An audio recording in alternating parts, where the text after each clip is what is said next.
The city was a symphony of indifferent noise, a relentless hum that swallowed whispers and choked out the insignificant. And in that grand, uncaring orchestra, my life was a single, silent note. I was the background character in my own story, the man who held the door open for others to walk through into their own vibrant lives, while I remained rooted in the doorway, a polite smile etched onto a face no one ever truly saw. They saw a function, a convenience, a blur in their peripheral vision. They didn't see the man who went home to an apartment that echoed with the sound of his own solitary breathing. They didn't see the dreams that had withered on the vine, the ambitions that had been ground down to a fine, gray dust by the relentless friction of a life lived for others. My reflection in the darkened office window was a stranger, a hollowed-out version of the man I had once imagined becoming. His eyes were tired, his shoulders slumped under the weight of 1,000 unspoken compromises. And in that moment, something fractured, a single clean break in the facade of quiet acceptance. The polite smile faltered, and for the first time in a long time, a dangerous question surfaced from the depths. Is this all there is? That question was a spark in the tinderbox of my soul, and it ignited a fire that would burn away the old me, leaving something new, something forged in the crucible of self-imposed exile, to rise from the ashes. This wasn't a reinvention for them. It was a resurrection for me, and it would all happen when no one was watching. The world doesn't reward the man who waits for permission to become powerful. It doesn't hand out trophies for quiet suffering or certificates of achievement for a life spent in the shadows. True power, the kind that radiates from your very core, the kind that silences a room when you enter it, isn't given. It's forged. It's built in the lonely hours when the world is asleep, in the crucible of self-discipline when no one is there to applaud your efforts. It's the silent transformation, the reinvention of the self that happens when the only witness is the man in the mirror. This is the Stoic path to power, a journey not of external validation but of internal mastery. It's about becoming the man you were always meant to be, not for the sake of impressing others, but for the profound satisfaction of knowing your own strength. It's about building a fortress within, a citadel of resilience and self-belief that no external force can ever breach. Are you ready to walk that path? Are you ready to become unrecognizable to the person you were yesterday? Then listen closely, for the first step is to embrace the shadows, to find your power in the solitude that others fear. The decision to change, to truly, fundamentally change, is a quiet one. It's not a grand announcement, a declaration to the world that you are about to embark on a journey of self-improvement. It's a whisper in the dead of night, a silent promise made to yourself when the ache of your current existence becomes unbearable. It's the moment you realize that the life you are living is a pale imitation of the one you are capable of. For me, that moment came in the sterile glow of a computer screen, the cursor blinking expectantly, waiting for a response to an email that felt like another nail in the coffin of my aspirations. I was a ghost in the machine of a life I hadn't chosen, a life that had been chosen for me by the gentle, insistent pressure of societal expectations and my own crippling fear of disappointment. I was the reliable one, the one who never said no, the one who always picked up the slack. And in return, I was granted the dubious honor of being utterly and completely overlooked. My ideas were credited to others. My efforts were absorbed into the collective. My presence was as unremarkable as the beige walls of my cubicle. That night something inside me shifted. The quiet desperation that had been my constant companion for years finally found its voice, and it wasn't a whimper but a roar. It was a primal scream of defiance against the mediocrity that had become my reality. I closed the laptop, the click echoing in the silent apartment like a gunshot. I walked to the window and looked out at the city, a sprawling galaxy of lights, each one a life, a story. And for the first time, I didn't feel small in the face of it. I felt a surge of something I hadn't felt in a long time, anger. Not the impotent rage of a victim, but the cold, focused anger of a man who has finally had enough. It was the anger of a king who had been living in exile in his own kingdom, and in that moment I made a vow. I would no longer be a ghost. I would no longer be the background character. I would become the architect of my own soul, the master of my own fate. And I would do it in silence. I would do it when no one was watching. The first step on this path was to sever the chains of external validation. For so long, my sense of self-worth had been outsourced to the opinions of others. A word of praise was a fleeting high. A hint of criticism was a plunge into the abyss. I was a puppet, and the strings were held by everyone but me. The Stoics understood this. They knew that true freedom, true power comes from within. It comes from anchoring your sense of self to something immutable, something that cannot be given or taken away by the whims of others, your own character.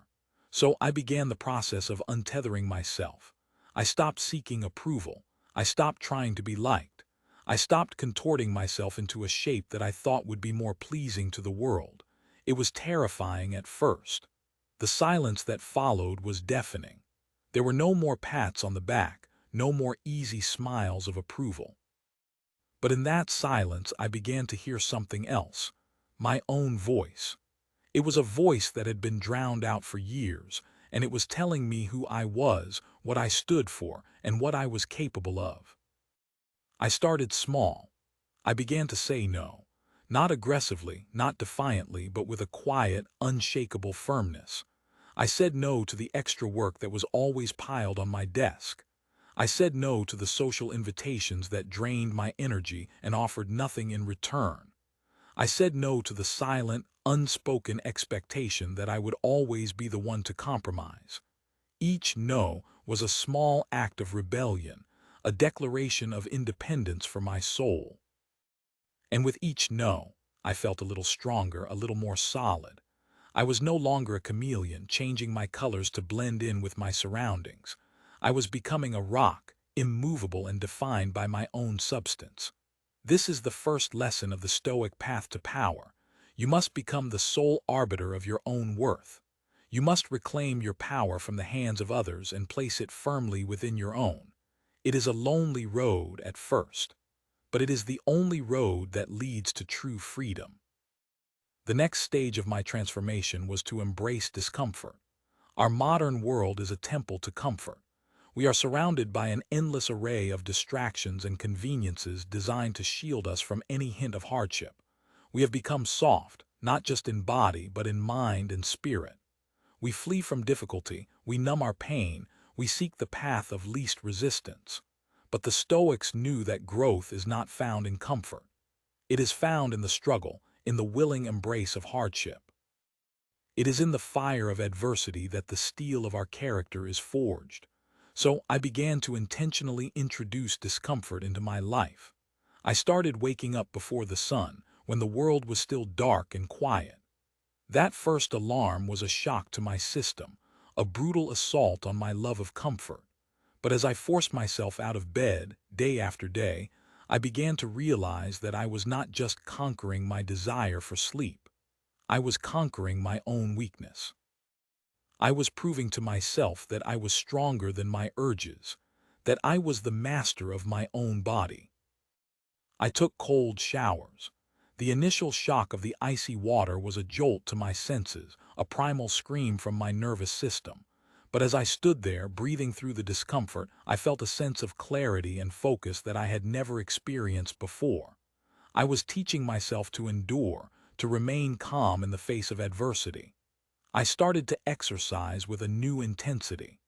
I pushed my body to its limits, not for the sake of aesthetics, but for the sake of mental fortitude. I ran until my lungs burned. I lifted weights until my muscles screamed. And in those moments of extreme physical exertion, I found a new level of mental clarity. I realized that the limits I had placed on myself were illusions, self-imposed prisons of my own making. I was capable of so much more than I had ever imagined. This is the second lesson of the Stoic path to power. You must seek out discomfort. You must willingly step into the arena of hardship, for it is there that you will discover your true strength. You must become a warrior, not against others, but against your own weakness. As I continued on this silent path of self-reinvention, I began to turn my attention inward to the landscape of my own mind. For so long, my mind had been a chaotic and untamed wilderness, a storm of negative thoughts, anxieties, and self-doubt. I was a prisoner of my own mind, and my thoughts were the bars of my cell. The Stoics taught that we do not control the events of our lives, but we do control our perception of those events. Our thoughts are not reality.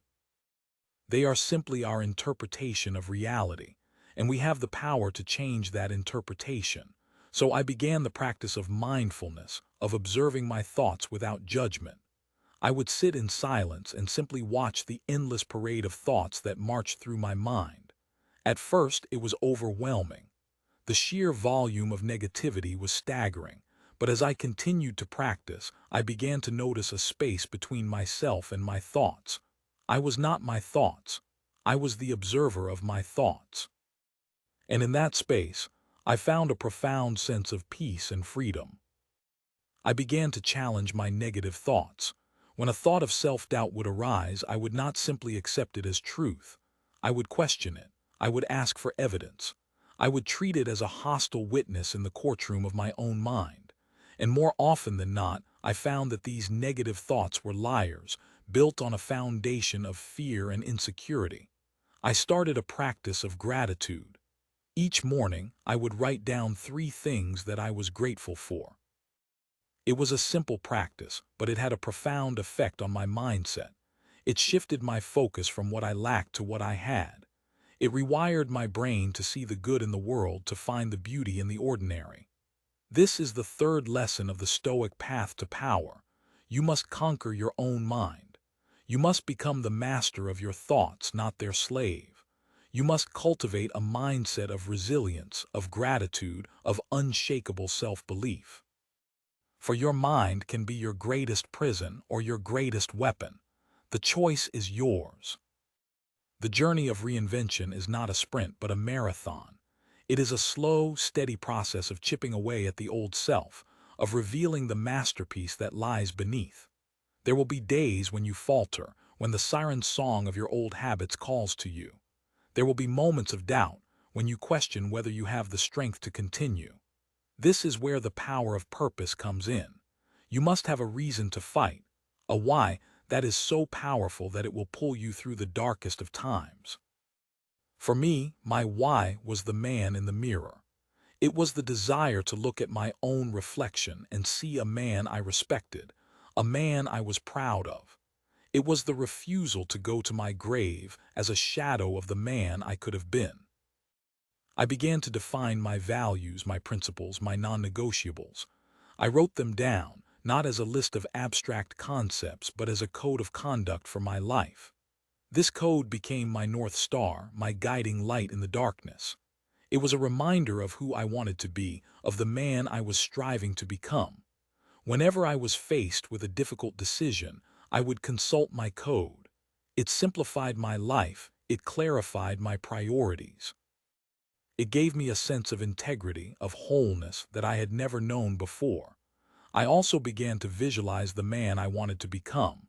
I would close my eyes and see him, not as a distant dream but as a present reality.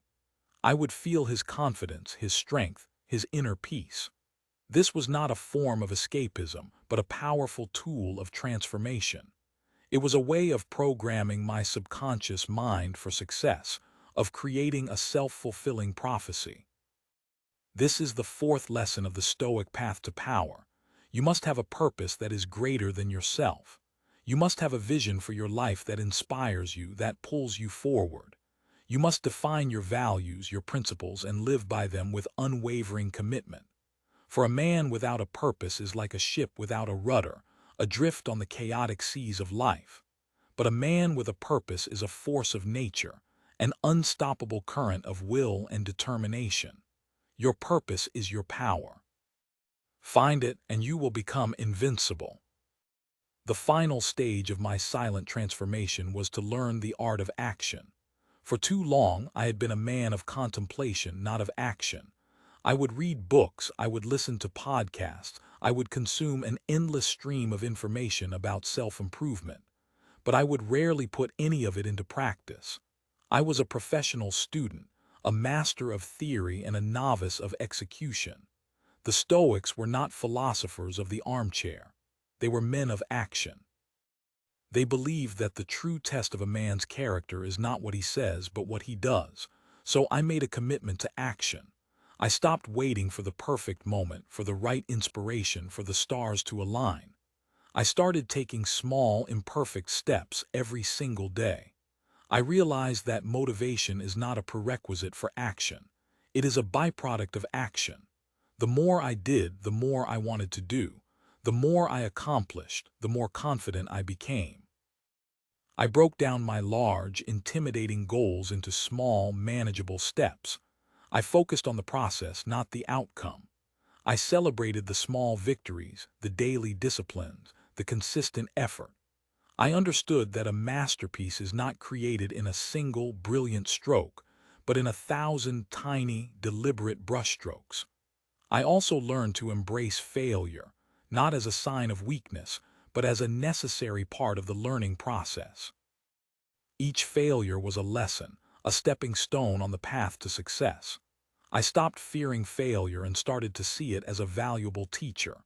This is the final lesson of the Stoic path to power. You must be a man of action.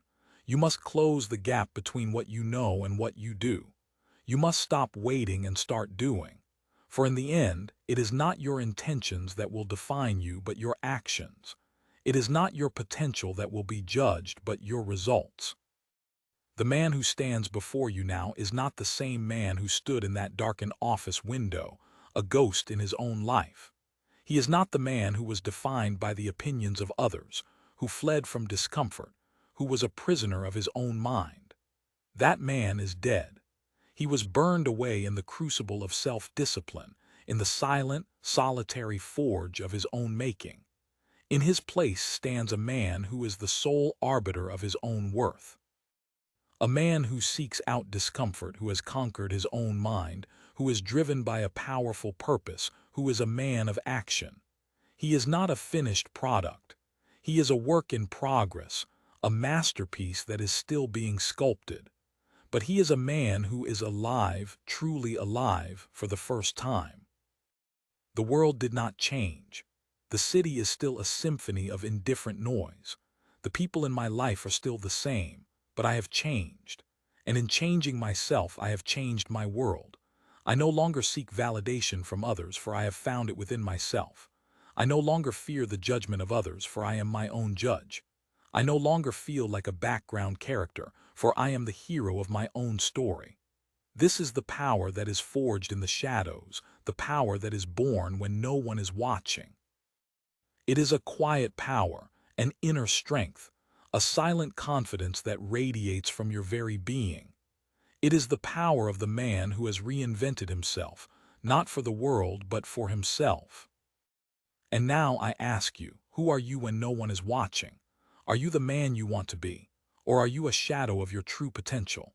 The path to power is not a secret. It is not reserved for the chosen few. It is available to any man who is willing to walk it, who is willing to do the hard, lonely work of self-mastery. It is a path that begins with a single, quiet decision. The decision to become the architect of your own soul. The decision to step into the forge and embrace the fire. The decision to reinvent yourself when no one is watching. The journey will not be easy. There will be pain, there will be doubt, there will be moments when you want to quit. But I promise you this, on the other side of that struggle you will find a version of yourself that you never thought possible. A man of power, of purpose, of unshakable inner peace. A man who is truly free. So what are you waiting for? The shadows are calling. Your new life awaits. The first step is the hardest. But it is also the most important. Take it, and do not look back.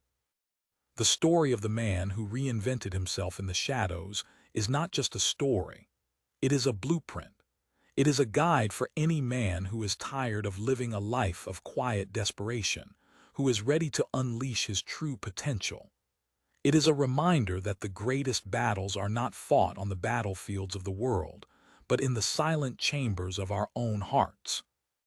It is a testament to the power of the human spirit to overcome adversity, to rise from the ashes of our former selves, and to become something more. The question is not whether you are capable of such a transformation.